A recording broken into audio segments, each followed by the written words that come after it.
ముందుగా శ్రీరామనవమి శుభాకాంక్షలు తెలియజేస్తున్నాం. అదేవిధంగా మీ అందరి ఆశీస్సులతో 2 సార్లు ఎమ్మెల్యేగా నన్ను గెలిపించడం జరిగింది. 3వసారి మళ్ళా గౌరవ ముఖ్యమంత్రి జగన్మోహన్ రెడ్డి గారు మీ అందరికీ సేవ చేసేదానికి కాను మళ్ళా 3వసారి నాకు ఎమ్మెల్యే అభ్యర్థిగా ప్రకటించడం జరిగింది.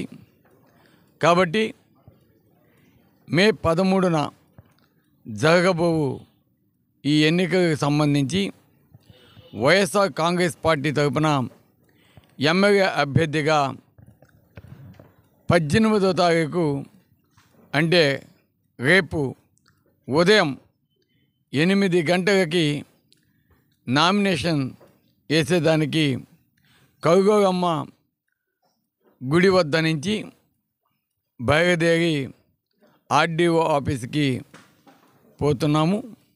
కాబట్టి ముఖ్యంగా వైఎస్ఆర్ కాంగ్రెస్ పార్టీ నాయకులకు, కార్యకర్తలకు, అదేవిధంగా జగనన్న మరియు వైఎస్ రాజశేఖర రెడ్డి గారి అభిమానులకు,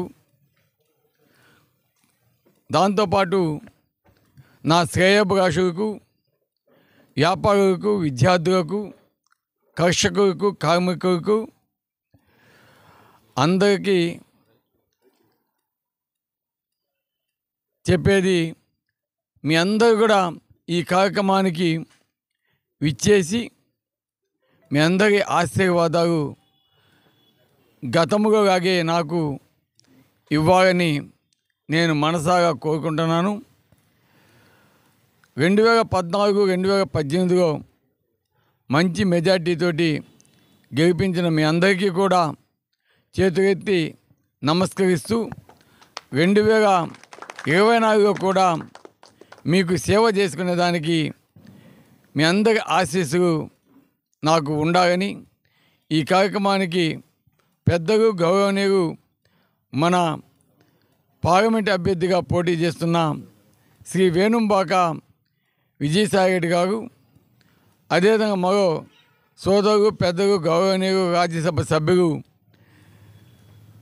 బీదా మస్తాన్ రమణ గారు, అదేవిధంగా మరో సోదరులు మాజీ శాసనసభ్యులు కాటంరెడ్డి విష్ణువర్ధన్ రెడ్డి గారు అందరూ కూడా పాలు పంచుకుంటారు. కాబట్టి ప్రతి ఒక్కరు కూడా స్వచ్ఛందంగా ఈ కార్యక్రమానికి విచ్చేసి మీ యొక్క ఆశీర్వాదాలు 3వసారి నన్ను గెలిపించేదానికి, కావలి నియోజకవర్గ అభివృద్ధి కోసం, అదేవిధంగా కావలి నియోజకవర్గాన్ని సుందరంగా తీర్చిదిద్దేదానికి గాను, బ్రహ్మంగా చెప్పినట్టు కావలిని కనకపట్నంగా చేసేదానికి గాను తప్పకుండా మీ అందరి ఆశీస్సులు ఇవ్వాలని నేను మనసాగా కోరుకుంటూ ఈరోజు ఈ సమావేశాన్ని ఏర్పాటు చేయడం జరిగింది.